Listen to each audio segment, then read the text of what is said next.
Red టీవీలో మీ వ్యాపార ప్రకటనల కోసం ఈ నంబర్ని సంప్రదించండి. సార్ ఇక్కడ కాంగ్రెస్ ప్రభుత్వాన్ని కూలదోయడానికి బీజేపీ ఒక కుట్ర పన్నుతుంది అన్న ఒక వార్త బయటకొచ్చింది సార్. మరి ఈ వార్తలో నిజం ఉందా? మరి బీజేపీ, బీఆర్ఎస్ రెండు కలిపి ఈ కుట్రని పన్నుతున్నాయన్న నెరేషన్ కూడా బయటకొస్తుంది. మరి దీన్ని రేవంత్ ఎలా అధిగమిస్తాడు? మరి మీ ఒపీనియన్ ఏంటి సార్ దీనిపైన? ఇందాకే ఒక వార్త వైరల్ అవుతుంది. అదేంటంటే బీజేపీ, బీఆర్ఎస్ ఒక ప్లాన్ చేస్తున్నాయి. కాంగ్రెస్ను కూలదోయడానికి ఇంటర్నల్ ఆపరేషన్ ఒకటి స్టార్ట్ అయింది. అది బీఆర్ఎస్లో ఉండే 2 ఎమ్మెల్యేలకు అప్పగించారు. ఈ ఎమ్మెల్యేల ద్వారా బీజేపీ కలిసి కాంగ్రెస్ను కూలదోయడానికి ఒక ప్లాన్ చేస్తుంది. అందుకని కవితను అరెస్ట్ చేసి మొత్తం ఇష్యూని ఆ వైపుగా డైవర్ట్ చేసి మెల్లమెల్లగా లోపలనే ఎవరికి తెలియకుండా ఈ ఆపరేషన్ జరుగుతుంది అన్న ఒక పుకారు వచ్చింది. దీంతో రేవంత్ రెడ్డి అలర్ట్ అయ్యారని చెప్తున్నారు. సో రేవంత్ రెడ్డి ఆ ఆపరేషన్ ఆకర్స్ ఓపెన్ చేశాడు. మొన్ననే దానం నాగేందర్, రంజిత్ రెడ్డి ఇలాంటి వాళ్ళంతా జాయిన్ అవుతున్నారు. సో ఈ క్రమంలో ఒక పక్కేమో బీఆర్ఎస్ రేవంత్ రెడ్డి ప్రభుత్వం కూలిపోతుందని డే 1 నుంచి కూడా కడియం శ్రీహరి 2వ రోజు అన్నాడు ఈ ప్రభుత్వం కూలిపోతుందని. అప్పటి నుంచి కూడా కేటీఆర్ అన్నాడు, అందరూ అంటున్నారు. ఈవెన్ కేసీఆర్ కూడా నేను అనుకుంటే ప్రభుత్వం కూలిపోతుంది అన్నట్టుగా మాట్లాడాడు. సో క్లియర్గా ఏంటంటే కేసీఆర్ కావచ్చు, బీఆర్ఎస్ కావచ్చు, రేవంత్ రెడ్డి ప్రభుత్వాన్ని కూల్చేయాలని ప్లాన్ ఎప్పటి నుంచో ఉంది. కాకపోతే ఇమ్మీడియట్ కూలిస్తే నెగిటివిటీ వస్తుంది, ఎలక్షన్లు ఉన్నాయనేది వాళ్ళు ఆలోచించినట్టు కనబడుతుంది. ఎందుకంటే రేవంత్ రెడ్డి ప్రభుత్వానికి అబ్సల్యూట్ మెజార్టీ లేదు. ఓన్లీ 60 సీట్లు ఇక్కడ రావాలనుకుంటే వాళ్ళకి 4 మాత్రమే కాంగ్రెస్ నుంచి మెజార్టీ ఉంది. ఒక సిపిఐ సభ్యుడు ఉన్నాడు కొత్తగూడెం. సో అందువల్ల కనీసం ఒక 10 మందిని లాగగలిగినా చాలు, కూలిపోతుంది ఈ ప్రభుత్వం. 8 మందిని లాగగలిగినా చాలు, కూలిపోతుంది. సో అది ఒక భయాందోళనలు అయితే కాంగ్రెస్లో ఉన్నాయి. అందుకని కాంగ్రెస్ ప్రభుత్వం ఏం చేస్తుంది, మొన్నటి వరకు కాంగ్రెస్ ఏమి రూల్ పెట్టుకునిందంటే మనం బీఆర్ఎస్ లాగా ఉండకూడదు. ఎందుకంటే బీఆర్ఎస్ 2014లో టీడీపీ నుంచి 12 మందిని, కాంగ్రెస్ నుంచి 5 మందిని, బీఎస్పీ నుంచి 2, సిపిఐ నుంచి 1 లాక్కున్నారు ఇప్పుడు 2014లో. ఆ తర్వాత 2018లో కాంగ్రెస్ నుంచి గెలిచిన 12 మందిని కలుపుకునేశారు. తర్వాత టీడీపీ నుంచి 2, ఇండిపెండెంట్లు 2 తీసుకున్నారు. ఆయనకి 88 మెజార్టీ ఉన్నా కూడా. సో అలాగా మనం చేయకూడదు. మనకి కొంత మనం అవన్నీ విమర్శించినాం కాబట్టి ఇప్పుడు మనం కూడా అదే చేస్తే ప్రజల్లో కూడా వ్యతిరేకత వస్తుంది. కాంగ్రెస్ ప్రభుత్వం రాగానే మళ్ళీ కేసీఆర్ చేసిందే చేశారు, మొన్నటి వరకు విమర్శించారు అన్న నెగిటివిటీ వస్తుందని వీళ్ళు ఆగారు.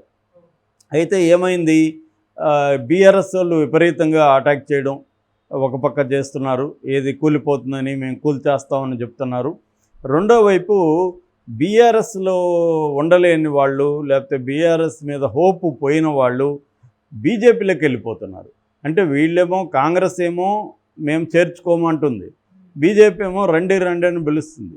సో బీఆర్ఎస్ నుంచి బీజేపీకి వెళ్ళిపోతున్నారు. దీనివల్ల కాంగ్రెస్కి దెబ్బ తగిలే అవకాశం ఉంది. రేపొద్దున బీజేపీ వీళ్ళందరినీ చేర్చుకొని బీజేపీ బీఆర్ఎస్ కుమ్మక్కయ్యి కాంగ్రెస్ ప్రభుత్వాన్ని కూలదోయచ్చు. ఎందుకంటే రేపు ఎంఐఎం కూడా వాళ్ళతో కలవదని లేదు. కాబట్టి అలాగే కలిసినప్పుడు ఏమవుతుంది, బీఆర్ఎస్ నుంచి వెళ్ళిపోయిన బీజేపీ బ్యాచ్లో ఆల్రెడీ బీజేపీకి 8 సీట్లు ఉన్నాయి, మన ఎంఐఎంకి 7 ఉన్నాయి, 15 ఉన్నాయి. 15తో పాటు బీఆర్ఎస్ నుంచి కూడా వెళ్ళిపోయి కాంగ్రెస్లో నుంచి కూడా చీలికి తేగలిగితే అప్పుడు కాంగ్రెస్ ప్రభుత్వం కూలిపోతుంది. సో ఇది గ్రహించిన రేవంత్ రెడ్డి ఇమ్మీడియట్గా మేల్కొని, రెండోది ఇప్పుడైతే ఈ అట్మాస్ఫియర్ అంతా ఉంది కాబట్టి ప్రజల్లో కూడా వ్యతిరేకత రాదని చెప్పి ఆయన అనౌన్స్ చేశాడు. ఇప్పటివరకు నేను సీఎంగానే నన్ను చూశారు, ఇప్పుడు పీసీసీ ప్రెసిడెంట్గా నేనేంటో చూపిస్తాను అని రంగంలోకి దిగారు. రంగంలో దిగి ఎవడెవడు అసంతృప్తి ఉన్నారు, ఎవరెవరు కాంగ్రెస్లకు వచ్చే పద్ధతి ఉంది మొత్తం లిస్ట్ అవుట్ చేసుకొని వాళ్ళతో అందరితో మాట్లాడి వాళ్ళకి రకరకాల హామీలు ఇచ్చి వాళ్ళని తీసుకుంటున్నారు. సో అయితే కాంగ్రెస్ అధిష్టానం అంటే సోనియా గాంధీ వీళ్ళ కూడా, సోనియా గాంధీతో సుదీర్ఘంగా నిన్న సమావేశమయ్యాడు రేవంత్ రెడ్డి ఢిల్లీలో. వీళ్ళందరూ రేవంత్ రెడ్డిని హెచ్చరించారని చెప్తున్నారు. ఒక 2 ఎమ్మెల్యేలు మాత్రం తీసుకోవద్దు, వాళ్ళు ప్లాన్డ్గా కాంగ్రెస్లో చేరి కాంగ్రెస్ని చీల్చే ప్లాన్ వాళ్ళు ఇంటర్నల్గా. అంటే ఎప్పుడైనా కూడా ఎలా జరుగుతుందంటే శత్రువు బయట ఉంటే శత్రువుని డీల్ చేయడం వేరు, నీ ఇంట్లో శత్రువు ఉంటే డీల్ చేయడం వేరు. బయట ఉంటే నువ్వు ఈజీగా డీల్ చేయొచ్చు, ఇంట్లోనే ఎనిమిని పెట్టుకుంటే డీల్ చేయడం చాలా కష్టమైపోతుంది. అందువల్ల ఇంటర్నల్గా తొలిచేయడం అంటారు, లోపల నుంచే తొలిచేయడం చెట్టుని. అలాగా లోపల నుంచి తొలిచేయడం కోసం ఇద్దరు బీఆర్ఎస్ ఎమ్మెల్యేలు వస్తున్నారు. అసలు ఒక వెర్షన్ ఏంటంటే కేసీఆరే తన మనుషుల్ని బీజేపీలోకి కాంగ్రెస్లోకి పంపిస్తున్నాడు. దానికి ఇన్స్పిరేషన్ చంద్రబాబు ఏంటంటే వేరే పార్టీలోకి తన మనుషుల్ని చేర్పించడంలో చంద్రబాబు చాలా ముందు చూపుతూ ఉండేవాడు. ఆ మధ్య బీజేపీలోకి కూడా 4 ఎంపీలని పంపించాడు. అలాగా కేసీఆర్ కూడా కాంగ్రెస్లోకి కొంతమందిని తన వాళ్ళని పంపించి కాంగ్రెస్ని చీల్చడానికి ప్లాన్ చేస్తున్నారు అనేది అధిష్టానం చెప్పిందంట. ఆ ఇద్దరు ఎమ్మెల్యేలు మాత్రం తీసుకోవద్దని. ఇప్పుడు ఆ ఇద్దరు ఎమ్మెల్యేలు ఎవరనే పెద్ద చర్చ జరుగుతుంది అనమాట. సో దానివల్ల రేవంత్ రెడ్డి ఏం ప్లాన్ చేస్తున్నాడంటే మొత్తం 26 మంది ఎమ్మెల్యేలు కానీ లాగగలిగితే అప్పుడు ఏమవుతుందంటే బీఆర్ఎస్ అఫీషియల్గా మెర్జ్ అయిపోతుంది కాంగ్రెస్లో 26 మంది చేరితే. సో దానికోసం ట్రై చేస్తున్నారు. అందుకనే బీఆర్ఎస్ మీద అటాక్ కూడా స్టార్ట్ చేశారు. మీరు కేవలం 4 మిగులుతారు అంటే కేసీఆర్, కేటీఆర్, హరీష్ రావు, కవిత, ఈ 4 మిగులుతారు, బీఆర్ఎస్ అంత ఖాళీ అవుతుంది అనేది కూడా వీళ్ళు ప్రచారంలోకి తీసుకొస్తున్నారు. సో ఈ ఇంటర్నల్ ఆపరేషన్ని ఇప్పుడు ఇతను ఎలా చేస్తాడు, రేవంత్ రెడ్డి ఎలా డీల్ చేస్తాడనేది ఇంపార్టెంట్. ఎందుకంటే బీజేపీ రోల్ని ఇప్పటికి కూడా కరెక్ట్గా గెస్ చేయలేకపోతున్నారు. యాక్చువల్గా బీజేపీతో పొత్తు కోసం కేసీఆర్ ట్రై చేశాడని చెప్తున్నారు.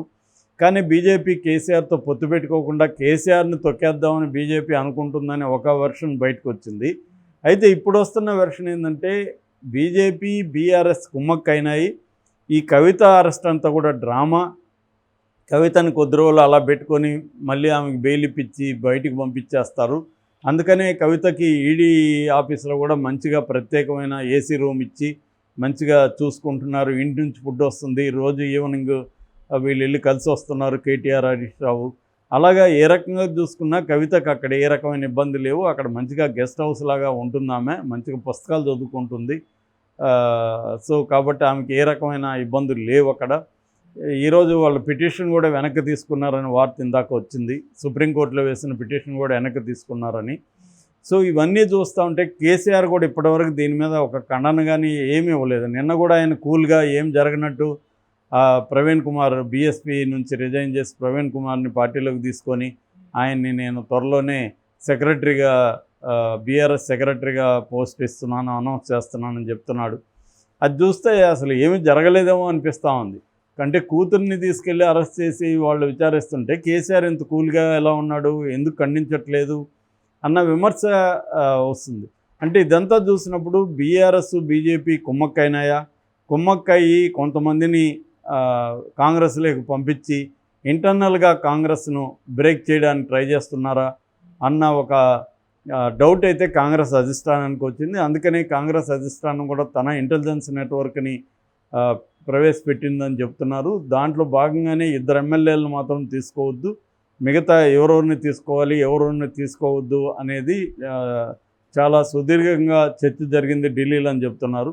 సో రేవంత్ రెడ్డి కూడా హుషారుగా ఉండాల్సిన అవసరం ఉంది. ఎందుకంటే కేసీఆర్ని తక్కువ అంచనా వేయలేము, ఆయన చాలా పెద్ద స్ట్రాటజిస్టు.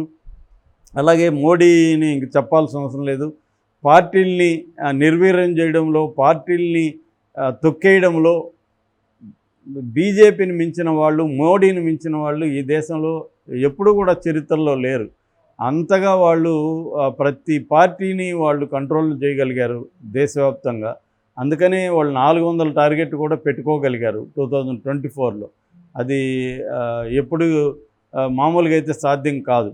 సో అందుకని వాళ్ళకి ఏంటంటే ప్రధానంగా వెస్ట్రన్ ఇండియాలో, తర్వాత నార్త్ ఇండియాలో బలం ఉంది. ఈస్టర్న్ ఇండియాలో, సౌత్ ఇండియాలో వీక్గా ఉన్నారు.